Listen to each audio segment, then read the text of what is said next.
Ya vienen los Reyes Magos, ya pasó la Navidad, ya está por acá Felipe Gaitán, sociólogo de la religión. ¿Cómo estás? Irving, un placer estar con ustedes. Qué gusto. Oye, ¿cómo leer la Navidad de este 2025 en la religión católica, lo que ya pasó? Fíjate que la Navidad en la tradición católica sigue siendo muy fuerte porque es el inicio, es el nacimiento del Mesías.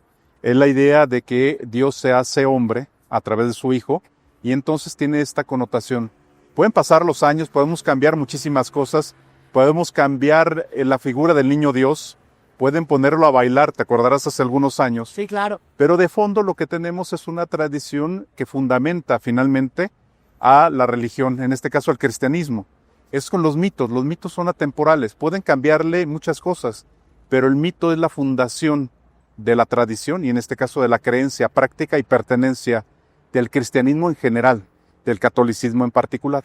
Claro, ahora vienen los Reyes Magos, muchos chavitos quieren a los Reyes Magos, están muy acostumbrados, pero en México y en varios países no siempre ha sido así, ¿verdad, Felipe? No siempre. Fíjate que hay algo interesante, incluso en México, en algunas regiones, por ejemplo, el occidente de México no se celebraba tanto el Día de Reyes, era el Niño Dios, el que traía los regalos, como nacía el Mesías, traía el regalo para el mundo. Entonces tú puedes ir a Jalisco, Nayarit, Sinaloa, se celebraba más el tema del Niño Dios que los Reyes Magos. Los Reyes Magos eran más la rosca, pero conforme ha pasado el tiempo se ha permeado más esta idea de que los Reyes Magos son los que traen los regalos.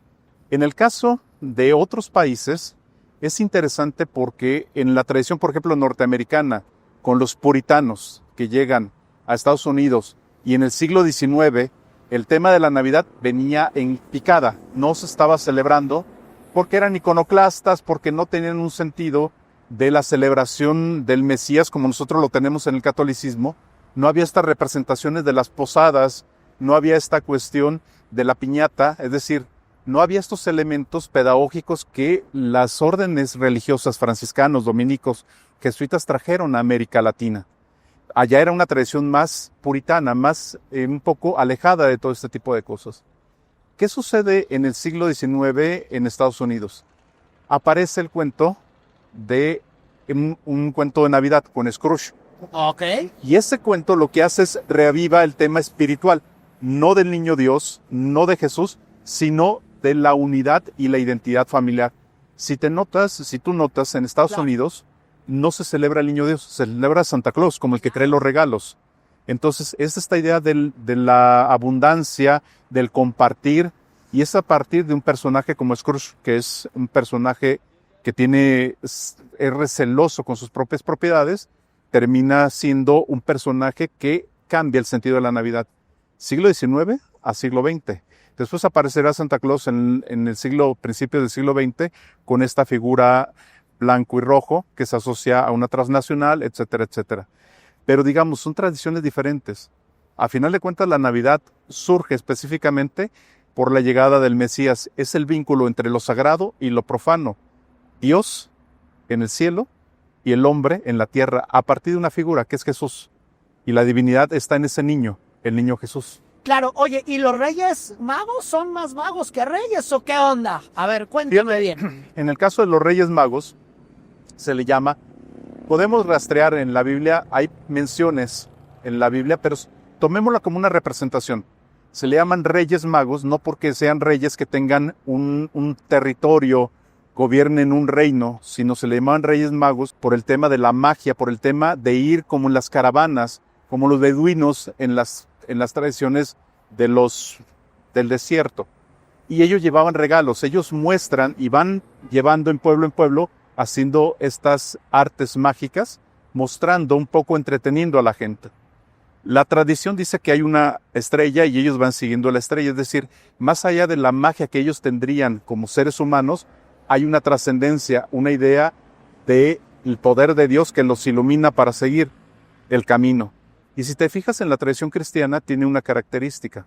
A diferencia de las tradiciones judías donde se identifican como pueblo, como una etnia, el cristianismo no. El cristianismo es mucho más abierto, no necesitas ser de ninguna etnia, de ningún pueblo en particular, tú te puedes convertir al cristianismo. Los tres Reyes Magos, estamos hablando de Oriente, Medio Oriente, incluso África, con el Baltasar, con el rey afro que está ahí, que habla de esta diversidad. Y los Reyes Magos tienen también 3 características. Los regalos que llevan tienen mucho sentido, es el inicio y el fin. El oro, la mirra y el incienso. El oro, pues que finalmente es un rey. El incienso es la purificación. Y la mirra es cuando alguien fallece, se le viste o se le impregna de mirra al cadáver. Estás hablando de una cuestión simbólica del nacimiento y la muerte que va a tener el Mesías. Claro, pues está todo bien, está todo, se concreta el círculo, pues se rellena el círculo, pues hace la curvatura. Porque en ese caso entenderíamos por qué llevan incienso y mirra. O sea, ¿por qué tendría que llevar? Sí, esa es la pregunta que uno tiene, oye, ¿y por qué incienso? ¿Por qué mirra, no? El oro sí se entiende. El oro lo podemos entender y lo podemos deducir. Entonces, el oro es la característica del hombre, del ser humano. El incienso, su espiritualidad. Y la mirra es precisamente la trascendencia que tendrá en el Calvario, 33 años después, el Hijo de Dios. Claro. Ahora, ¿qué mensaje dan los reyes? Los reyes tienen 2 mensajes fundamentalmente. Una es la creencia de que hay algo superior por encima de la tierra. Y entonces te tienes que dejar guiar por lo que Dios te da sus señales. Y la segunda tiene que ver con el tema de que no hay poder más fuerte que Dios, y aún en esa abundancia, en esa generosidad que uno podría dar, siempre está la abundancia de Dios. Esto lo dicen mucho en la tradición judeocristiana, particularmente cristiana, que es lo que están señalando, ¿no? Entonces tendrían este significado. Por supuesto que ahora, junto a las figuras de Santa Claus y demás, bueno, está el tema de los regalos, el consumo y demás. Pero tiene esta característica, el centro sigue siendo el Niño Dios. El Niño Dios es aquel que recibe regalos cuando llega al mundo. Y eso se repite cada 24 de diciembre, que también hay una discusión sobre la fecha, pero bueno. Oye, y más allá de los regalos que van a traer los Reyes Magos a varios chavitos, ¿con qué mensaje nos podemos quedar traduciéndolo ya a la historia que estamos viviendo, a lo que vivimos justo en esta temporada, en esta actualidad? Fíjate que tendría, más allá de la cuestión de los regalos y el consumo, para que uno tendría para regalar, y sobre todo para los niños, tiene que ver con una cuestión, el tema de cuidar a nuestra infancia, el tema de procurar a nuestra infancia. Esta idea del regalo es una forma de amor, de cariño, de protección a los niños.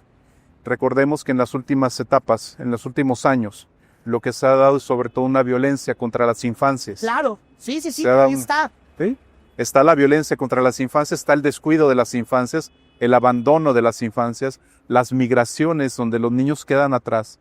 Y lo que tendría que reivindicar y lo que se trata de reivindicar algunos grupos religiosos es los Reyes Magos como esta idea de el regalo, pero no regalo material, el regalo del amor y del cuidado a estos niños, que finalmente también son una expresión, dirían ellos, del niño Jesús. Claro, y me quedo con esto, más allá de los Reyes Magos que traen los regalos, de la rosca de Reyes que vamos a partir, pues es un llamado a cuidar a los chavitos, Exacto. a protegerlos, a alejarlos de las violencias, en un México que es muy violento, en un México donde en promedio matan de 70 a 90 personas, donde hemos pasado como periodistas historias que alcanzan balaceras a chavitos que ni la debían ni la tenían solo porque estaban en un lugar equivocado con sus papás, y me quedo con eso, con ese llamado de proteger a los chavitos. Claro, proteger a nuestras infancias, que finalmente el futuro y la tierra es de ellos.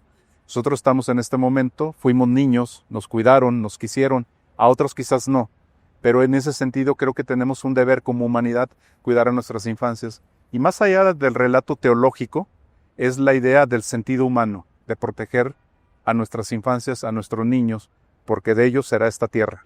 Claro que sí. Bueno, pues te aprecio mucho, Felipe Gaitán, sociólogo de la religión. Qué gusto verte, Marco. Un placer estar con ustedes. Y vienen muchas cosas en materia religiosa, ¿verdad? Del catolicismo en este 2026. Bastantes cosas que van a renovarse dentro de la Iglesia Católica, pero también en grupos religiosos no cristianos en México. Claro, algo donde tengamos que tener la mira puesta y aprovechando el viaje. Lo que viene más adelante es el tema que vino una discusión en el Vaticano sobre el cambio de María como corredentora. Ya no es la que organiza los milagros directamente, sino una intercesora con Dios. Eso lo acaban de anunciar en octubre, pero como dijeron, eso será nota de otra historia. Claro, se va a poner bueno. Muchísimas gracias. A ti, Irving. Ahí está, es Felipe Gaitán, yo soy Irving Pineda, siguen la señal de Fuerza Informativa Azteca y en verdad, Qué gusto andar por acá.